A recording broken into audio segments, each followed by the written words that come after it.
नमस्कार, मैं हूं परितोष राजगुरु और आप देख रहे हैं MP14news.com। कल सीतामऊ में कैबिनेट मंत्री हरदीप सिंह डंग के द्वारा एसडीएम कार्यालय का लोकार्पण किया गया। उक्त कार्यक्रम का कांग्रेस जनों ने बहिष्कार करते हुए ये आरोप लगाया कि पूरे कार्यक्रम का भाजपाईकरण कर दिया गया है। इस विषय पर हमसे बात करने के लिए आज जुड़े हैं भारतीय जनता पार्टी सीतामऊ मंडल के अध्यक्ष लाल सिंह देवड़ा जी और भारतीय जनता पार्टी के कई हमारे क्षेत्र के वरिष्ठ नेता हमारे साथ मौजूद है। सर, बहुत बहुत स्वागत है आपका MP14 न्यूज़ में। और कांग्रेस जनों का सर ये आरोप है कि कल जो कार्यक्रम हुआ एसडीएम कार्यालय के लोकार्पण का, उसका कहीं ना कहीं भाजपाईकरण कर दिया गया है, जिसको लेकर के उन्होंने बहिष्कार किया। क्या कहना चाहेंगे सर आप इस विषय पर? जो कल का कार्यक्रम में जो एसडीएम कार्यालय का उद्घाटन था, उस उद्घाटन कार्यक्रम में दोनों पक्ष को मतलब प्रशासन की तरफ से सूचना हुई थी। तो भाजपा के भी कार्यक्रम में उपस्थित थे और कांग्रेस के भी थे। कांग्रेस के आए थे तो वो ना तो मंच के पास आए, पीछे बैठे थे। उनके बाद में जो संचालन करने वाले तो वही प्रशासन, भाजपा के तो प्रशासन संचालन कर ही नहीं रहे थे। तो उनका एक तो मुद्दा बना लिया उनने, ना तो वो मंच के पास आए और दूर से देख के वो चले गए और बहाना बना लिया कि हम तो वॉकआउट करके चले गए।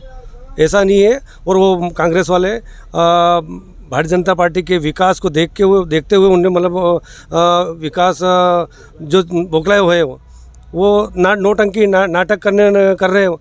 आप बोल रहे थे कि कॉलेज में भी ऐसा जो जनभागीदारी, इससे पहले जो शासकीय कॉलेज का कार्यक्रम था जिसमें जनभागीदारी समिति के अध्यक्ष का पदभार ग्रहण वहाँ पे हुआ था, वहाँ पर भी कांग्रेस जनों ने ये आरोप लगाया था कि कार्यक्रम का कुल मिलाकर के भाजपाईकरण हो गया है या उन्हें निमंत्रण नहीं गया है। नहीं, निमंत्रण तो प्रशासन की तरफ से गया, लगभग सबको सूचना हुई, सबको लेटर भी मिला। तो उनका तो एक बहाना बन गया। बहाना ये कि मतलब विकास इतना हुआ। देखिए आप सिंचाई योजना देखो, अब तो अब अपन जाएंगे रोड देखो, अब तो पाइप ही पाइप पड़े हुए। अब ये किसानों की जो फसल है अब कट के तैयार हो गई है, खेत खलियान हो गए। तो अब रात दिन करके मतलब एक सिंचाई का काम और नल जल योजना, 2 योजना चल रही है।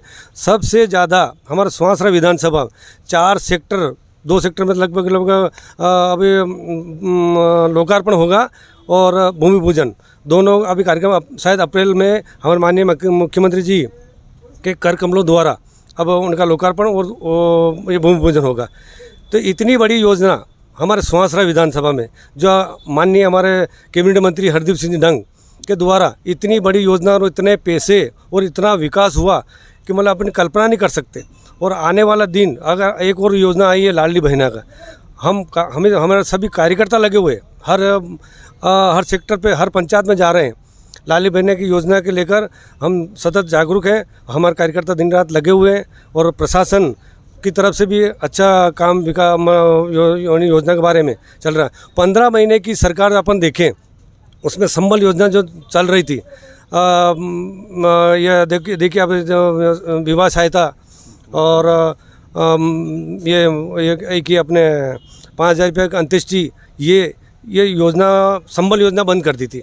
फिर माननीय मुख्यमंत्री जी ने फिर संबल योजना चालू करी। अब आप जो भी पेंडिंग पड़ा हुआ था अब सबको राशि उनके खाते में गई है। तो इतनी बड़ी योजना देख के मतलब कांग्रेस वालों को तो मतलब दर्द हो रहा है और कुछ मुद्दा बचा ही नहीं है। ये छोटे चीज़ों को लेकर नेगलेक्ट कर रहे हैं और ये बढ़ा रहे हैं। ऐसा नहीं है। भारतीय जनता पार्टी का यहाँ से देखो यार, मोदी जी और शिवराज जी, और ये पहले तो क्या है कांग्रेस के शासन में मतलब धर्म के जो कहीं लाउड स्पीकर बंद करवा दिया था। अब देखो अब उदयपुर में ये कांग्रेस का शासन अपने पड़ोस में प्रदेश है, वहाँ भी कहीं आप झंडा नहीं लगा सकते हो। धर्म का काम बिल्कुल ये कांग्रेस का अपन सब देख रहे हैं और हमारी मध्य प्रदेश की जनता भी देख रही है कि कांग्रेस का क्या कर रही है। और ये नौटंकी कर रहे हैं धर्म को। ये तो ये भारतीय जनता पार्टी है। तो आज अपन इज्जत से अपन देखो सीतामऊ में अब हनुमान जयंती रात में जो अगर अखाड़ा निकला था, अब देखने काबिल, 1 किलोमीटर तक लंबी कतारें, लोगों की इतनी भीड़। आज हनुमान जयंती का अपन देख रहे हैं। और मध्य प्रदेश में धार्मिक जो आज इस सरकार को होते धर्म का प्रचार इतना हो रहा है, हिंदू धर्म, और हर घर में ध्वजा लहराई है। तो ये भारतीय जनता पार्टी है। तो कुल मिला के सर आपका ये कहना है कि कांग्रेस के पास जनहित का कोई मुद्दा नहीं है और वो सिर्फ विकास को देख करके ये कांग्रेस की बौखलाहट है। सर आप बताएं, जिस तरीके से कांग्रेस पार्टी ने बहिष्कार किया है इस कार्यक्रम का, उनका आरोप है कि हर जगह जहां प्रशासन का कार्यक्रम होता है, शासकीय कार्यक्रम होता है, वहां मंच पर फ्लेक्स भी भाजपा का लगता है, मंच पर पूरी तरीके से नियंत्रण भाजपा के नेताओं का और कार्यकर्ताओं का होता है। ये आरोप कांग्रेस का है, क्या कुछ कहना चाहेंगे? ऐसा कुछ नहीं है, ये प्रशासनिक कार्यक्रम था जो प्रशासन की तरफ से किया गया। उसमें कांग्रेस के नेताओं को बुलाया गया, जनप्रतिनिधियों को बुलाया गया, भाजपा के लोगों को भी बुलाया गया, जनप्रतिनिधियों को बुलाया गया। वो जो फ्लैग लगा था वो पीछे लगा था, नहीं कि जहाँ कार्यक्रम हो रहा था वहाँ। उसके बाद भी अब कांग्रेस के पास मुद्दे तो कुछ बचे नहीं हैं। ये पहले भी मुद्दा बना, जैसे राम मंदिर। अभी हमारे माननीय प्रधानमंत्री जी ने, जो आपने देखा ही है, ये तो हर जगह विरोध करने हैं, काम कर रहे हैं। पहले कहते हैं राम मंदिर नहीं बनेगा, अब राम मंदिर बन रहे हैं, जिन वो भी थोड़ा किसमें आ रहे हैं। तो ऐसा कुछ नहीं है। जो मुख्यमंत्री जी ने लाडली बहना योजना चालू की, तो उसका भी ये विरोध कर रहे थे, ऐसा थोड़ी होगा, ये नहीं होगा। पहले भी विरोध कर रहे थे कि देश का प्रधानमंत्री की बात करता है, कि शौचालय की बात करता है। तो आज देखो आप, हर गाँव में जाते अपन तो कितनी साफ़ सफाई। देश का प्रधानमंत्री लाल किले से झाड़ू लगाने की बात करता है। तो मोदी जी ने जो शिवराज सिंह जी ने जो योजना चालू की है, मतलब इससे आम जनता खुश है, मेरा ऐसा मानना है। उसके बाद भी इनके पास मुद्दे तो कुछ नहीं। आपको ये पता है कांग्रेस एमयू की ख़त्म हो गई। कांग्रेस कहाँ दिख रही है? अभी 4 राज्यों में चुनाव हुए, वहाँ के परिणाम आपने देखे हैं। ये तो सिर्फ नोटंकी का काम कर रहे हैं, ने जनता को बेला फुसला कर बेखला रहे हैं, ऐसा कुछ नहीं है। अब ये मुद्दा बना रहे कि हमें नहीं बुलाया, जबकि ये सब आए थे वहाँ। तो पीछे क्यों खड़ा रहे? जहाँ कार्यक्रम था वहाँ आना था। उसके बाद संचालन किसने किया? प्रशासन ने किया। आप भी थे वहाँ, आप नहीं देखा? ऐसा कुछ नहीं है। भाजपा सरकार अच्छा काम कर रही है। हमारे कैबिनेट मंत्री माननीय हरदीप सिंह जी की डग के नेतृत्व में सुहाना विधानसभा में करोड़ों रुपए, अरबों रुपए का विकास कार्य हुआ है। ऐसा कुछ नहीं है। सर आप बताएं, एक स्वस्थ लोकतांत्रिक व्यवस्था क्या कहती है कि प्रशासन का अगर कोई कार्यक्रम है, शासकीय किसी भवन के लोकार्पण का कार्यक्रम है, उसमें विपक्ष द्वारा इस तरीके का आरोप लगाया जाना, कार्यक्रम का बहिष्कार करना, उनका ये कहना कि पूरी तरीके से कार्यक्रम का भाजपाईकरण हो गया है, क्या कुछ कहना चाहेंगे? आपकी क्या राय है इस बारे में? नहीं, मेरी राय तो ये है कि अगर कोई भी कार्यकर्ता भाजपा का हो या कांग्रेस का हो, अगर वहाँ उपस्थित है तो उसको सूचना मिली होगी तो ही वो वहाँ उपस्थित हुआ होगा। जनप्रतिनिधि भी दोनों पक्ष के थे वहाँ, कांग्रेस के भी थे, भाजपा के भी थे।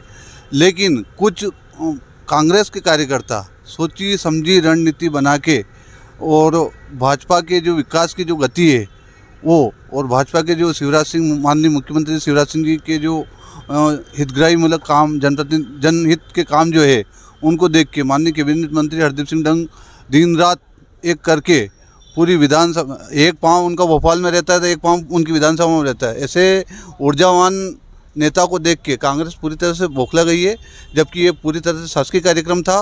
और मैं मतलब 12 साल से यहाँ जनपद में रहा हूँ पदस्थ।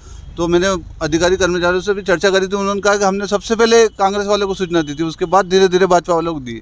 हमें मान सम्मान में उनके कोई कमी नहीं थी, लेकिन वो सोची समझी रणनीति बना के आए थे। उसमें अधिकारी कर्मचारी भी क्या करे और जनप्रतिनिधि भी क्या करे और भाजपा वाले भी क्या करे, तो उनकी रणनीति थी। तो दर्शकों, ये आपने देखा, भारतीय जनता पार्टी के नेताओं का पक्ष था। कांग्रेस पार्टी ने और उनके नेताओं ने जिस तरीके से कार्यक्रम का बहिष्कार किया, उस पर क्या राय थी हमने आपको भारतीय जनता पार्टी के नेताओं द्वारा सुनाई। इसी विषय पर हम बात करेंगे कांग्रेस के नेताओं से भी और आपको बताएंगे कि आखिर क्या कारण था बहिष्कार का और एक स्वस्थ लोकतांत्रिक व्यवस्था क्या कहती है। बने रहिए mp14news.com के साथ। सर, कल एसडीएम कार्यालय का जो लोकार्पण कार्यक्रम हुआ, उसका कांग्रेस पार्टी और नेताओं ने बहिष्कार किया और कई तरीके के आरोप कांग्रेस पार्टी ने भाजपा नेताओं के ऊपर लगाए कि कार्यक्रम का कुल मिलाकर के भाजपाईकरण कर दिया गया था। सर, क्या कारण था और कांग्रेस ने क्यों बहिष्कार किया? कल सीतामऊ में अनुविभागीय अधिकारी के नवनिर्मित कार्यालय, जो कि 90 लाख रुपए की लागत से बना है, उसका लोकार्पण कार्यक्रम था। और उस कार्यक्रम के लिए माननीय अनुविभागीय अधिकारी सीतामऊ के हस्ताक्षर से निमंत्रण पत्र वितरित किए गए थे, जिसमें गणमान्य नागरिकों, अधिकारियों, कर्मचारियों और पत्रकारों को आमंत्रित किया गया था। हमें भी निमंत्रण पत्र प्राप्त हुआ था। शासकीय अधिकारी के द्वारा कार्यक्रम आयोजित था, इसलिए शासकीय कार्यक्रम होने के नाते हम साथियों सहित वहाँ गए। जब हम वहाँ गए तो हमने देखा कि कार्यक्रम स्थल पर भाजपा का बैनर लगा हुआ था, कार्यक्रम के आयोजक अनुविभागीय अधिकारी सामने कुर्सी पर बैठे हुए थे। मंच पर समस्त भाजपा के समस्त प्रकोष्ठों के पदाधिकारी एवं माननीय मंत्री महोदय बैठे हुए थे। दूसरा हमने देखा कि शासकीय कार्यक्रम था, शासकीय भवन का लोकार्पण था, तो उस भवन से जनता को क्या सुविधाएं मिलेगी, नए भवन से राजस्व प्रकरण में जो अपीलें होती, किस प्रकार से पक्षकारों को न्याय मिलेगा, उन सब बातों का उल्लेख नहीं करते हुए केवल और केवल भाजपा की रीति और नीतियों का महिमा मंडन किया जा रहा था। जब हमने देखा कि ये शासकीय कार्यक्रम के स्थान पर एक दल विशेष का कार्यक्रम है, तो हमने वहाँ से विरोध स्वरूप बहिष्कार करके साथियों सहित हम लोग उठ करके चले आए। सर, भाजपा के नेताओं से भी हमने बात करी है और भाजपा के नेताओं का ये कहना था कि कहीं ना कहीं मध्य प्रदेश में जो विकास हो रहा है, उस विकास को देखते हुए कांग्रेस बौखला गई है, उनके पास जनहित का कोई मुद्दा नहीं है, इसी वजह से इस तरीके से कार्यक्रम का उन्होंने वॉकआउट किया। क्या कहना चाहेंगे सर? जो भी सरकारें प्रजातंत्र में निर्वाचित होती है, तो विकास कार्य करना सरकार का एक दायित्व होता है। अगर वो विकास की बात कर रहे हैं तो विकास करना उनका दायित्व है और विकास कार्य से हमको कोई नाराज़गी नहीं। प्रश्न ये था कि जो नया विकास कार्य किया है उससे जनता को क्या क्या सुविधाएं मिलेगी, पक्षकारों को क्या सुविधाएं मिलेगी, बात उस पर नहीं होते हुए केवल और केवल सरकार की रीति नीति की बात के बजाय भाजपा की रीति नीति की बात हो रही थी। हमको विकास कार्य से कोई परहेज नहीं है, विकास कार्य होना चाहिए और अच्छे कार्य होते हैं, हम उसकी प्रशंसा भी करते हैं। लेकिन सर, भाजपा के नेताओं से जैसे हमने चर्चा करी तो उन्होंने ये बताया कि कांग्रेस पार्टी के लोग एक सोची समझी रणनीति के तहत कार्यक्रम में आए थे। अगर कार्यक्रम का भाजपाईकरण करना ही होता तो शायद कांग्रेस नेताओं को निमंत्रण भी ना दिया जाता, लेकिन प्रशासन की ओर से निमंत्रण दिया गया। कांग्रेस के नेता मंच के नज़दीक ना जाते हुए पीछे की पंक्ति में बैठे थे और बाद में एक सोची समझी रणनीति के तहत उन्होंने वॉकआउट किया। ऐसे भाजपा नेताओं का कहना है, क्या कहना चाहेंगे सर? सबसे पहले मैं आपको ये बतला दूं कि शासकीय कार्यक्रम था और शासकीय अधिकारी द्वारा निमंत्रण दिया गया था, तो जाना हमारा दायित्व था कि शासकीय कार्य। सवाल ये कि जानबूझ करके हम पीछे नहीं बैठे थे। जिस समय हम कार्यक्रम स्थल पर पहुँचे, मंचासीन सारे नेतागण और कार्यक्रम का आयोजक सब हमें देख रहे थे, लेकिन जिस तरीके से निमंत्रण दिया गया उस तरीके से वहाँ पर ड्यू रेस्पेक्ट भी हमको नहीं दिया गया। इसलिए हम लोकतांत्रिक व्यवस्था जो होती है उसके तहत क्या होना चाहिए, मंच का क्या प्रोटोकॉल होना चाहिए? स्वस्थ प्रजातांत्रिक व्यवस्था के अंतर्गत दो कार्यक्रम होते हैं, एक दलगत कार्यक्रम और एक शासकीय कार्यक्रम। अगर आपके दलगत कार्यक्रम हैं तो आप चाहे जिसको निमंत्रण दें और अपने दल की रीति नीति का खूब गुणगान करें, खूब महिमा मंडन करें, लेकिन ये कार्यक्रम शासकीय था। तो शासकीय कार्यक्रम में शासन की ओर सबसे पहले तो कार्यक्रम के आयोजक को ये करना चाहिए था कि इस भवन की सुख सुविधा, क्या सुविधाएं हैं।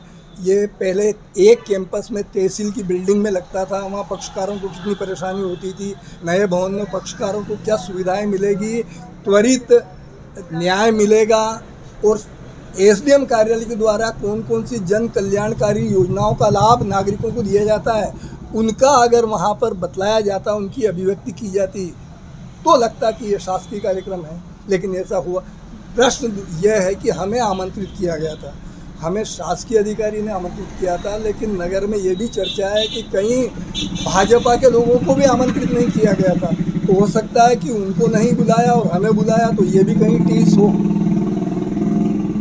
सर, एक भाजपा नेता ने नाम न बताने की शर्त पर यह भी कहा है कि जब कांग्रेस का शासनकाल था तो कांग्रेस के शासनकाल में तमाम जितनी योजनाएं होती थी या जो बड़े बड़े भवन के जो नाम होते थे वो सारे नामकरण कांग्रेस नेताओं के ऊपर किए जाते थे।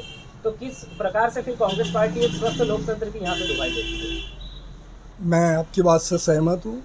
प्रजातंत्र में जो भी सत्ता में रहते हैं, नवीन भवन जो भी बनते हैं उनका नामकरण होता है, लेकिन प्रजातंत्र में उस संविधान में ऐसी व्यवस्था है कि जो सर्वोच्च पदों पर रहते हैं, चाहे वो भारत का प्रधानमंत्री हो या राष्ट्रपति हो, लेकिन नामकरण भी दिवंगत होने के बाद में उनके नाम पर उस भवन का नामकरण किया जाता है।